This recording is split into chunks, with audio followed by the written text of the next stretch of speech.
Pride and Prejudice, Chapter 37.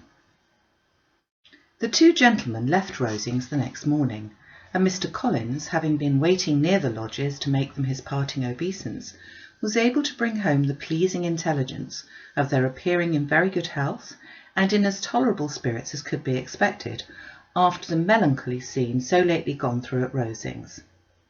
To Rosings he then hastened, to console Lady Catherine and her daughter, and on his return brought back with great satisfaction a message from her ladyship, importing that she felt herself so dull as to make her very decision of having them all to dine with her.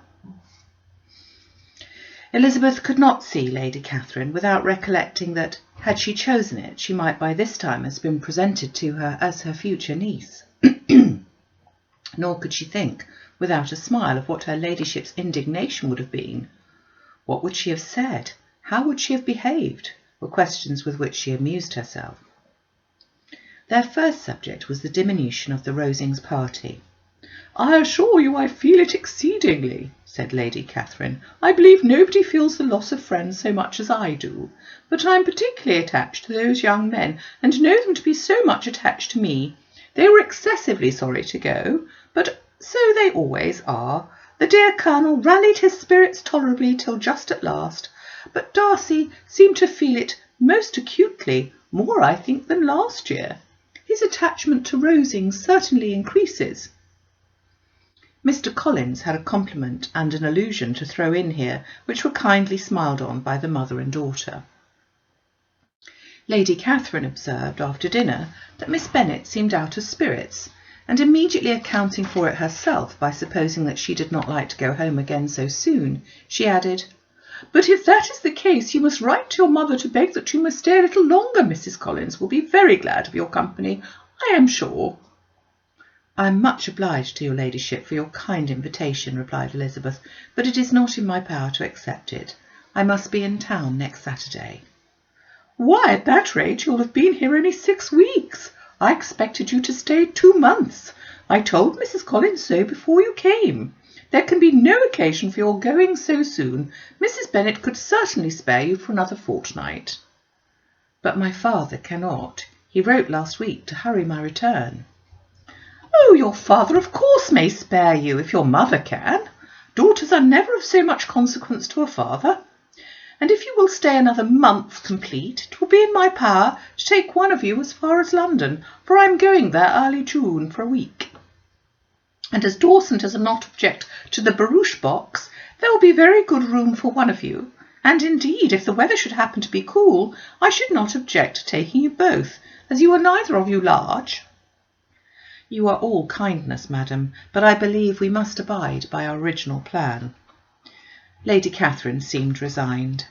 "Mrs. Collins, you must send a servant with them. You know I always speak my mind, and I cannot bear the idea of 2 young women travelling post by themselves. It is highly improper. You must contrive to send somebody. I have the greatest dislike in the world to that sort of thing. Young women should always be properly guarded and attended according to their situation in life. When my niece Georgiana went to Ramsgate last summer, I made a point of her having 2 men servants go with her. Miss Darcy, the daughter of Mr. Darcy of Pemberley, and Lady Anne could not have appeared with propriety in a different manner. I am excessively attentive to all those things. You must send John with the young ladies, Mrs. Collins. I am glad it occurred to me to mention it, for it really would be discreditable to you to let them go alone." "My uncle is to send a servant for us." "Oh, your uncle! He keeps a manservant, does he? I'm very glad you have somebody who thinks of those things. Where shall you change horses? Oh, Bromley, of course. If you mention my name at the bell, you will be attended to." Lady Catherine had many other questions to ask respecting their journey, and as she did not answer them all herself, attention was necessary, which Elizabeth believed to be lucky for her. Or, with a mind so occupied, she might have forgotten where she was. Reflection must be reserved for solitary hours.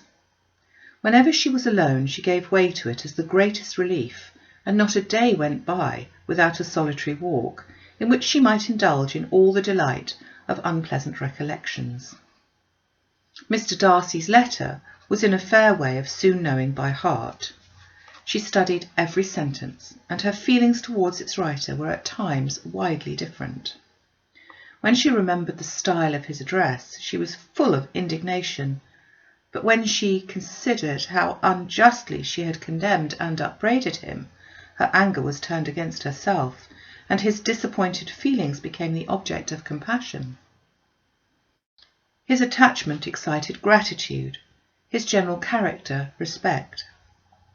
But she could not approve him, nor could she for a moment repent her refusal or feel the slightest inclination ever to see him again.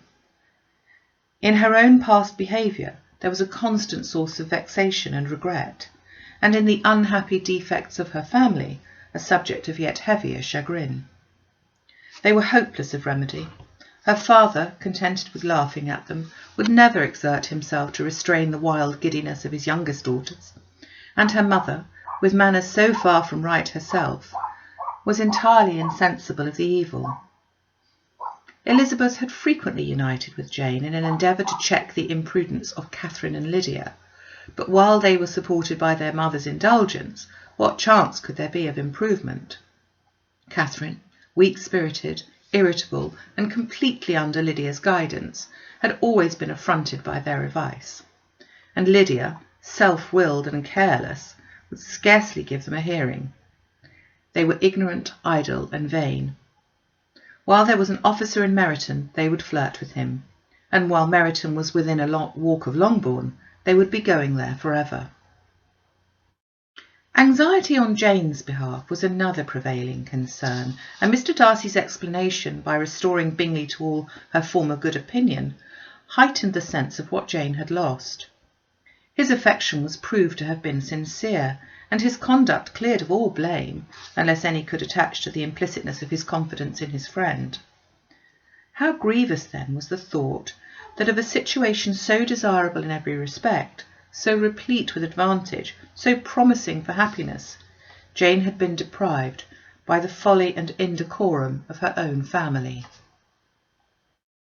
When to these recollections was added the development of Wickham's character, it may easily be believed that the happy spirits which had seldom been depressed before were now so much affected as to make it almost impossible for her to appear tolerably cheerful. Their engagements at Rosings were as frequent during the last week of her stay as they had been at first. The very last evening was spent there, and her ladyship again inquired minutely into the particulars of their journey, gave them directions as to the best method of packing, and was so urgent on the necessity of placing gowns in the only right way that Maria thought herself obliged on her return to undo all the work of the morning and pack her trunk afresh.